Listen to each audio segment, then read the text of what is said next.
In this video, I'm going to be talking about the number one quality that you, as the defendant, as the person who was arrested, should have if you want to get the best possible results in your criminal case. My name is Veronica. I'm a criminal defense attorney here in California, and I help people put their cases behind them so that they can enjoy their lives and their freedom. Okay, so let's dive right in. The number one quality that you can have as a criminal defendant if you want to get the best possible outcome in your case is patience. Now, I know you might not believe me. You might be thinking, actually, wouldn't innocence make more sense? But no, it wouldn't. And here's why. Let's dive into two examples where I can show you what happens when you are patient versus what happens when you're not. All right, so let's go through the first example in which the defendant was patient. So we have defendant 1. He's been accused of shooting at somebody during an argument. There are plenty of witnesses around, and in fact, the gun that was used to do the shooting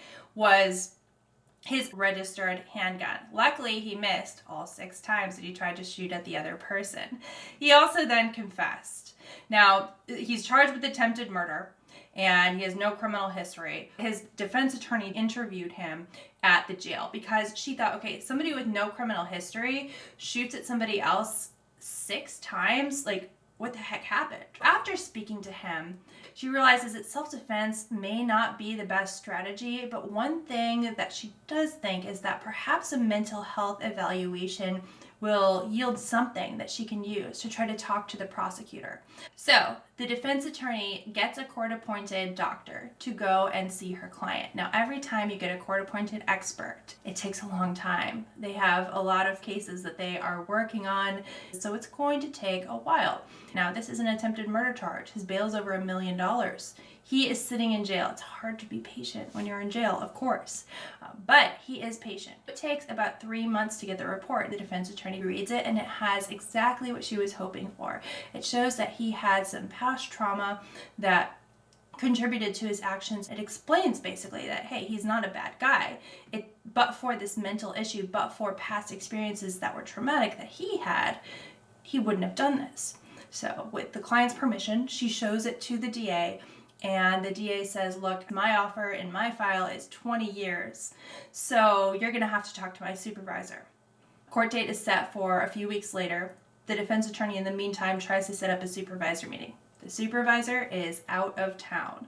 So by the next court date, she still hasn't spoken to the DA supervisor, and again, talks to the DA. The DA says, I think she's back in town now. The attorney explains this to the client and the family, and understandably, they're getting a bit anxious at this point. The client does want to move the case along, but the attorney explains, if you move it along, what are you marching toward? Probably a conviction and mandatory sentence of 15 to life. So let's see what we can do here. And the client, he listens, he agrees, he's patient. We're now at probably about month, 3.5, and she finally gets to speak to the DA supervisor and explains to the supervisor with the report, my client doesn't deserve to go to prison for 15 to life. He's not a gang member. He's not any kind of criminal. He freaked out, and this report explains it. And the DA supervisor says, well, I have to think about it. Let me get back. We're now at month 4. There's still no answer.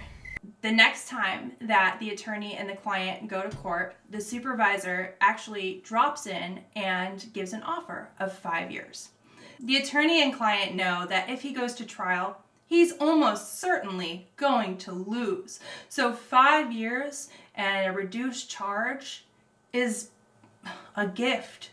The client says, yes, finally, okay, this is what I was hoping for. The client's family is relieved. The attorney, the DA take it to the judge, and the judge says, I think that this is too good of an offer. I'm not sure if I can approve this. Let me take it under consideration. Come back to court. The judge is supposed to have his decision, but he's not there. He's out for the day. We're now at month 5.5. The client says to the attorney, maybe I should just take it to trial. This is taking too long. And the attorney says, look, we're so close. Please just be patient. He says, okay. So 2 weeks later, they come back again. Now we are at month 6. Finally, the judge approves the deal, and the client gets his offer of 5 years. Instead of potentially spending the rest of his life in prison, he's going to spend about 3 more years and get out because he was patient. Now let's talk about A counterexample where a defendant was impatient and how it screwed him over. Defendant 2 has been accused of armed robbery, and this would be his third strike. He has 2 prior strikes, both for robbery. There are 2 witnesses who identified him who said that he pointed a gun at them and demanded their wallets. The attorney goes and interviews him, and he says, look, I didn't do this one. I swear I'm innocent. I admit they got me on those prior robberies, but they're trying to pin this on me. And look, I'm also not going to waive any time here. I have a right to a speedy trial, and I'm not giving that up. If they say they have enough evidence against me, then let's see it. We're going to speedy trial. So they go to court. Trial is set for about 2 months out. The attorney gets an investigator appointed and explains to the client, let's get surveillance video of the guy who really did it so we can show it wasn't you.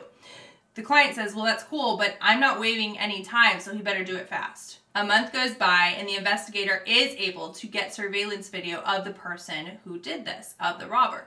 But the person's running away. It's really hard to see who it was. The attorney looks at it and she thinks, you know, my client is pretty short. And even though we can't see this guy's face, if it's anybody but him, they're probably taller than him. He's shorter than I am.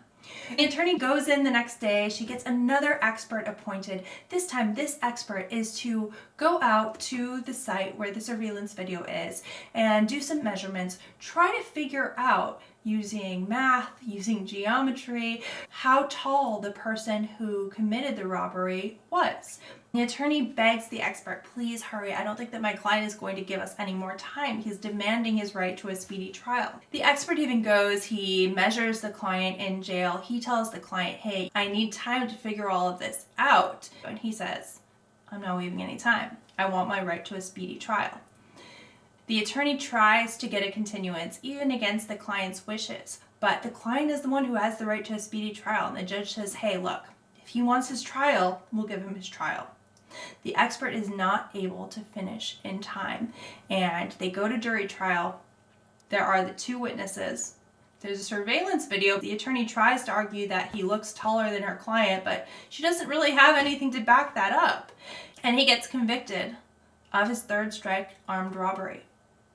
Look, in these criminal cases, it's only natural to want the case to just move along. But patience pays off. It's the single most important factor in a criminal case for you to get the best possible outcome. Yes, as you saw from the second example, even more than being innocent.